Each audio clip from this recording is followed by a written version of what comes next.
Copyright disclaimer under Section 107 of the Copyright Act 1976. Allowance is made for fair use for purposes such as criticism, comment, news reporting, scholarship, and research. Fair use is a use permitted by copyright statute that might otherwise be infringing. Non-profit, educational or personal use tips the balance in favor of fair use. जेके अपनी fake ID के साथ college में enter करता है। वो सामने देखता है कि वी वहाँ बैठा हुआ है। वो उसे अचानक देखकर शॉक्ड हो जाता है। वो सोचता है, ये कितना मज़ेदार है। मैं उससे कुछ दूरी पर ही खड़ा हूँ, फिर भी मुझे उसकी प्रेजेंस साफ महसूस हो रही है। मेरी पूरी बॉडी वाइब्रेट कर रही है, जैसे कि मैं इस मोमेंट का पिछले कई सालों से इंतज़ार कर रहा था। अगर मैं उसका नाम पुकारूंगा तो क्या वो पीछे मुड़कर देखेगा? तभी एक लड़का बोलता है, हे तुम यहाँ क्या कर रहे हो?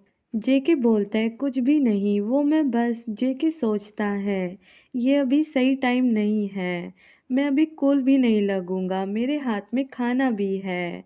मुझे उससे मिलने के लिए ऐसा दिन चूज करना चाहिए जब मौसम अच्छा हो और जगह भी बढ़िया हो और टाइमिंग परफेक्ट हो और ज़्यादा क्राउड भी ना हो आसपास। जेके इमेजिन करता है और वी से बोलता है, ये तुम हो ना? क्या तुमने मेरा इंतज़ार किया?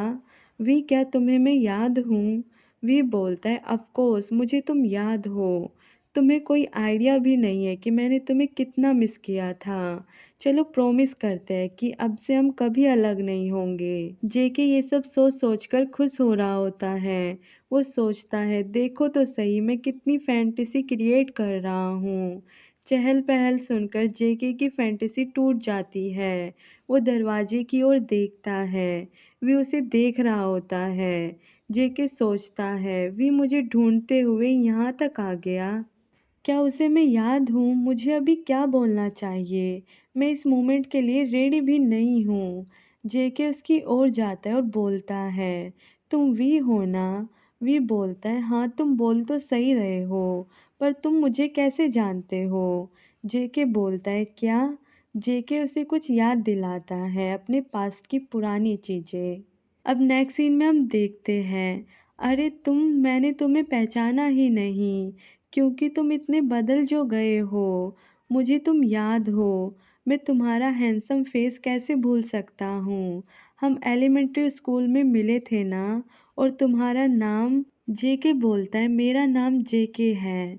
वी बोलता है, अरे हाँ याद आया। जेके, ये मेरी बस जुबान पर ही था, पर मैं बोल नहीं पा रहा था। जेके सोचता है, ऐसा हो ही नहीं सकता कि ये तुम्हें याद हो। ये मेरा खुद का नाम नहीं है, ये चुराया हुआ नाम है। तुम मेरा नाम भूल गए ना? जेके बोलता है, फिर से तुमसे मिलकर अच्छा लगा।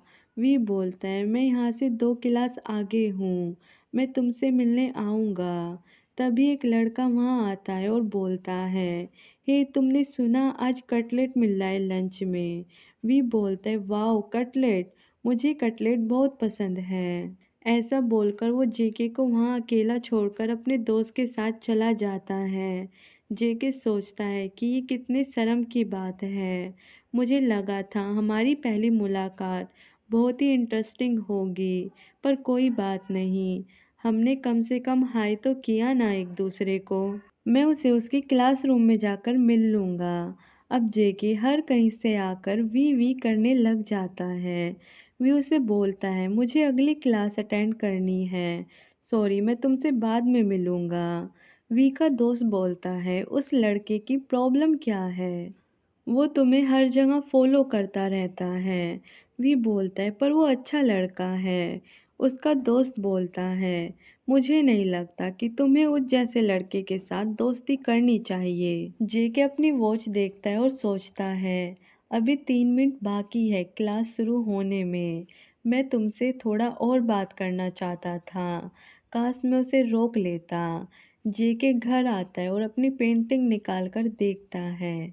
मुझे उसे ये पेंटिंग दिखानी चाहिए, पर उसे ये याद ही नहीं होगा। मैं जब से तुमसे अलग हुआ हूँ, एक भी ऐसा दिन नहीं गया जब मैंने तुम्हें याद ना किया हो। पर तुम्हारे लिए मैं बस एक अदर लड़का था। तुम उस टाइम तो इतना अच्छा बनते थे मेरे लिए। तुम मुझे भूल कैसे सकते हो? और यहाँ मैं हूँ जो तुमसे मिलने के लिए इतना उछल रहा था बिना किसी कारण से। मैं वो पल तुम्हारे साथ वापस जीना चाहता था जो हमने शेयर किए थे। जेके फैंटेसी करता है, वी तुम्हें ये पेंटिंग याद है जो हमने बनाई थी? थोड़ी सी ये उस टाइम फेंट हो गई थी और यही तुम्हारे और मेरे बीच में सीक्रेट है। वी मैं तुमसे हमेशा से कुछ बोलना चाहता था। उन दिनों मैं बहुत छोटा था, इसलिए मुझे मेरी फीलिंग समझ नहीं आई। तुम्हारा थैंक यू मुझे पहले अप्रोच करने के लिए। उन दिनों तुम्हारे पेरेंट्स ने मेरी ज़िंदगी बचा ली। मैं तुमसे बहुत प्यार करता हूँ। वी बट सिर्फ मैं ही हूँ जो इस पेंटिंग की इम्पोर्टेंट जानता है। जेके सोचता है, बस बहुत हो गया। मुझे इतना नहीं सोचना चाहिए। ये तो नेचुरल सी बात है कि वो मुझे भूल ही जाएगा। हम कई सालों तक अलग रहे थे। मुझे अपनी फीलिंग उस पर प्रेशराइज़ नहीं करनी चाहिए और उसे खुश रखने की कोशिश करनी चाहिए। पास्ट को भूल जाते हैं और नए प्रोजेक्ट की शुरुआत करते हैं। हम साथ में नई यादें बनाएंगे, मैं इतने में ही खुश हूँ। वी जेके से बोलता है, बहुत लेट हो गया है, अब मैं अपने डोम पर जाता हूँ। मैं तुमसे कल मिलूँगा। जेके उसे बाय करता है, पर उसके जाने के बाद वो नाराज़ हो जाता है। जेके सोचता है ये क्या हो रहा है? मुझे खालीपन क्यों महसूस हो रहा है? लोग बोलते हैं जब आप प्यार में होते हो तो आपके लवर का चेहरा देखते ही आप खुश हो जाते हो और अपने आप को स्माइल करने से नहीं रोक पाते। मुझे भी तो वैसे ही फील करना चाहिए ना, लेकिन मैं ये सब पास्ट में फील किया करता था, अभी नहीं। अब तो मैं जब भी वी को देखता हूँ तो मुझे खालीपन के अलावा कुछ भी फील नहीं होता और ये खालीपन की फीलिंग कभी नहीं जाने वाली। ऐसा क्यों? क्या इस वजह से कि वी को हमारी यादें याद नहीं? नहीं, ये कारण तो नहीं हो सकता। मुझे ऐसी बातों पर ज़्यादा ध्यान नहीं देना चाहिए। फिर ये क्या है? मेरे साथ क्या प्रॉब्लम है? मैंने उसे इतना मिस किया तो मुझे लगा कि मैं उसे बहुत प्यार करता रहूँगा उम्र भर। पर क्यों मेरे दिल में इतना खालीपन है? क्या ये इतना मिसलीनियस है? जेके स्कूल जा रहा होता है। सुग्गा उससे बोलता है कि तुम स्कूल जा रहे हो? उस सस्ते से स्कूल में रोज आना जाना कितना हार्ड होता होगा ना। बाय द वे तुम्हें पता है तुम्हारे स्कूल में एक भूरे बाल वाला लड़का है। क्या तुम उसे जानते हो? मुझे लगा वो तुम्हारा कोई दोस्त है। जेके बोलता है, तुम्हारा मतलब वी से तो नहीं है ना? सुग्गा बोलता है, ओ वी तो ये नाम है उसका। उस लड़के का नाम कितना अडोरेबल है। उसका नाम वी है तो मिडल वाले का आरएम, बड़े वाले का जिन, ऐसा है क्या? जेके बोलता है, बकवास करना बंद करो और ये बताओ कि तुम उसे कैसे जानते हो? सुग्गा बोलता है, क्या मैं तुम्हें एक इंटरेस्टिंग बात बताऊं? उस लड़के को तुम पर क्रश है। Thank you for watching this video. Next episode के लिए चैनल को सब्सक्राइब करें।